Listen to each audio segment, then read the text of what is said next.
৩২ দিন ধরে টানা বয়ে যাওয়া তীব্র তাপদাহে দুর্বিষহ নগর জীবন। প্রচণ্ড গরমে কিছুটা স্বস্তির খবর দিয়েছে আবহাওয়া অফিস। জানানো হয়েছে বৃহস্পতিবার হালকা থেকে মাঝারি মাত্রার বৃষ্টি হতে পারে। এতে বদল হতে পারে আবহাওয়ার আচরণ। ৫ মের পর সারা দেশে টানা কয়েকদিন বৃষ্টির পর আবহাওয়া সহনীয় হবে বলা হয়েছে আবহাওয়া পূর্বাভাসে।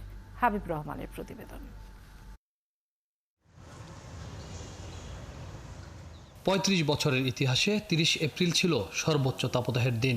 এদিন যশোরে ৪৩.৮ ডিগ্রি তাপমাত্রা রেকর্ড করা হয়, যা ছিল দেশের সর্বোচ্চ।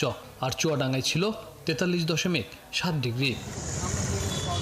মঙ্গলবারের রেশ ধরে বুধবারও তীব্র তাপদাহের দখলে দেশ। রোদের তীব্রতারও কোনো পার্থক্য ঘটেনি।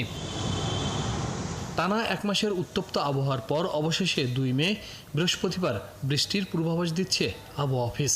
এদিন হালকা থেকে মাঝারি বৃষ্টি হতে পারে। বিকাশে কম খরচে ক্যাশ আউটের লিমিট বেড়ে ৫০,০০০। প্রিয় এজেন্টও ২টা। যদিও এই বৃষ্টিতে সারা দেশে চলমান তাপপ্রবাহে বড় কোনো পরিবর্তন আসবে না, তবে ৫ মে থেকে সারা দেশে টানা বৃষ্টির পর তাপমাত্রা কিছুটা স্বাভাবিক হবে বলছে আবহাওয়া দপ্তর। আগামীকাল থেকে তাপমাত্রা কমের দিকে চলে যাচ্ছে। দেশের কোথাও কোথাও বৃষ্টিপাত হবে। এখন বৃষ্টিপাত হলে কিন্তু সেই বৃষ্টিপাতের সাথে ঝড়ো বাতাস থাকে, দমকা বাতাস থাকে, কালবৈশাখী ঝড় হয়, বজ্রপাত হয় এবং শিলাবৃষ্টি হয়। এখন বৃষ্টিপাত বলতে কিন্তু শুধু নর্মাল বৃষ্টিপাত তা হবে না। কেবল বাংলাদেশে নয়, এল নিনোর প্রভাবে দক্ষিণ এশিয়া জুড়েই তাপদাহ চলছে। ভারত ও মিয়ানমারও চলছে তীব্র তাপপ্রবাহ। বাংলাদেশ সহ দক্ষিণ পূর্বের যে এশিয়া অঞ্চলগুলো আছে, পুরো অঞ্চলে কিন্তু কোথাও বৃষ্টিপাতের প্রবণতা নেই এবং বৃষ্টিপাত হচ্ছে না। বিদায় আমাদের দেশ সহ এই পুরো অঞ্চল কিন্তু উত্তপ্ত হয়ে আছে।